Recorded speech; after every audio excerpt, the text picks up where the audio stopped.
Aujourd'hui, nous allons découvrir ce qu'est la restructuration cognitive. La restructuration cognitive est utilisée dans les thérapies cognitivo-comportementales ou TCC. Ces thérapies portent sur les interactions entre nos pensées, nos émotions et nos comportements. En effet, lorsqu'un événement se produit, il intervient comme une occasion, la pensée comme une cause et l'émotion comme un résultat qui entraîne finalement un comportement. Ce n'est pas l'événement en soi, mais la perception que l'on s'en fait par nos pensées qui cause nos émotions dans la vie quotidienne.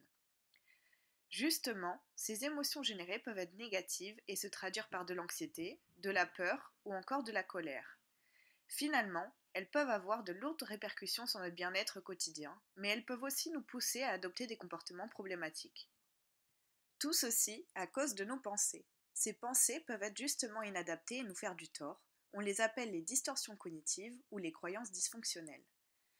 Sous forme de mots ou d'images, ces pièges de la pensée nous viennent spontanément à l'esprit et provoquent l'émotion négative, d'autant que nous avons tendance à les croire comme vraies. C'est ici qu'intervient la restructuration cognitive en tant qu'un ensemble de techniques pour repérer et modifier ces pensées inadaptées. 6 grands types de distorsions cognitives existent, à savoir l'abstraction sélective est lorsque l'on tire une conclusion sur la base d'un seul élément, souvent négatif, parmi de nombreux autres dans une situation. Par exemple, se dire que notre anniversaire était raté parce qu'un invité n'est pas venu alors que la fête était géniale. De même, l'inférence arbitraire est le fait de tirer des conclusions hâtives alors qu'il y a peu ou pas de preuves. Par exemple, se dire qu'une personne vous déteste parce qu'elle vous a peu regardé dans les yeux. La minimisation est le fait de réduire l'importance d'une pensée, d'une émotion ou d'un événement positif. Par exemple, se dire que l'on a eu une bonne note par chance. La personnalisation est le fait de s'attribuer une responsabilité personnelle pour des événements qui n'étaient pas sous notre contrôle, s'attribuer un rôle dans ce que les autres font alors qu'il n'y a pas de lien. Par exemple, lorsqu'on se dit que c'est notre faute si notre voiture a été volée parce qu'on a peut-être oublié de la verrouiller. L'exagération, c'est faire une montagne de quelque chose. Par exemple, c'est lorsque l'on a commis une erreur au travail et que l'on se dit que notre patron va nous licencier. Enfin, la surgénéralisation est le fait d'émettre une conclusion générale à partir d'un seul événement. Par exemple, lorsqu'on rate son lancer au basketball et que l'on pense ne pas être fait pour le sport. Sans qu'on le sache, ces distorsions cognitives empoisonnent notre quotidien. Heureusement, plusieurs moyens existent pour les combattre grâce à la restructuration cognitive. Prenons l'exemple de Marie. Marie est une jeune femme dynamique et très engagée dans son travail. Dans son entreprise, elle travaille sur un grand projet avec son collègue Jason depuis quelques semaines. Or, ce matin-là, Jason a l'air contrarié, il ne lui sourit pas et lui parle très peu. Alors, Marie pense que Jason lui en veut parce qu'elle a oublié de transmettre un email très important pour la concrétisation de leur projet. Finalement, elle se sent triste et mal à l'aise par rapport à Jason, si bien qu'elle décide à son tour de l'ignorer. Comment pratiquer la restructuration cognitive? Pour cela, il faut repérer la situation, l'événement précis. Que s'est-il passé? Dans le cas de Marie, c'est le fait que Jason ait l'air contrarié, qu'il ne lui sourit pas et lui parle très peu. Ensuite, il est important de comprendre ses émotions. Quelles émotions j'ai ressenties? Marie se sent triste et mal à l'aise par rapport à Jason. Il faut repérer la pensée automatique. Cela revient à se demander, avant que je ressente ces émotions négatives, qu'est-ce que je me suis dit dans ma tête?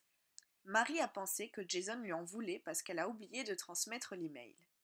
Il s'agit d'une distorsion cognitive de type personnalisation, puisque Marie s'attribue la responsabilité du comportement de Jason.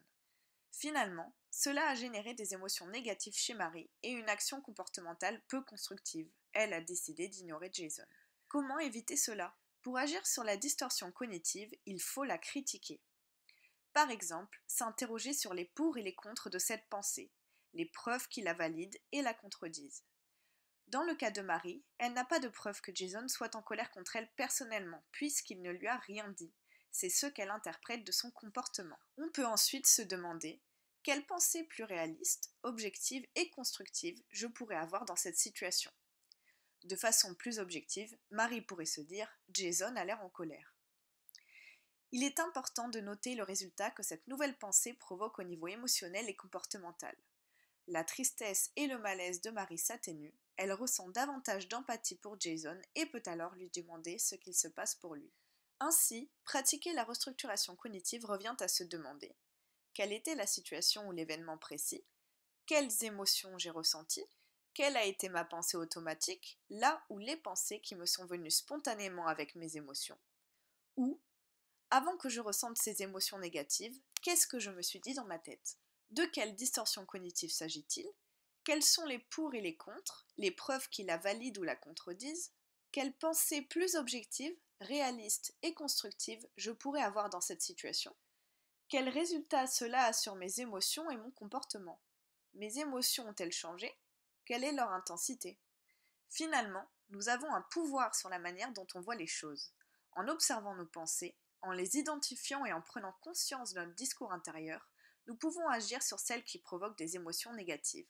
Pourquoi? Réfléchir à ce qui provoque nos émotions négatives et observer nos pensées peut nous aider à gérer notre stress, nous relaxer, percevoir le monde et nous-mêmes plus positivement, vivre d'une meilleure façon les événements qui peuvent nous contrarier, trouver des solutions à nos problèmes, être plus heureux, avoir confiance en soi. Comment? En t'interrogeant sur le rapport entre nos pensées, nos émotions négatives et nos comportements, et en sollicitant préférentiellement une pensée plus objective, réaliste et constructive. Quand? Analyser et critiquer tes pensées peut se faire au quotidien. C'est une habitude à prendre, un réflexe à acquérir dont on ne se rend finalement plus compte.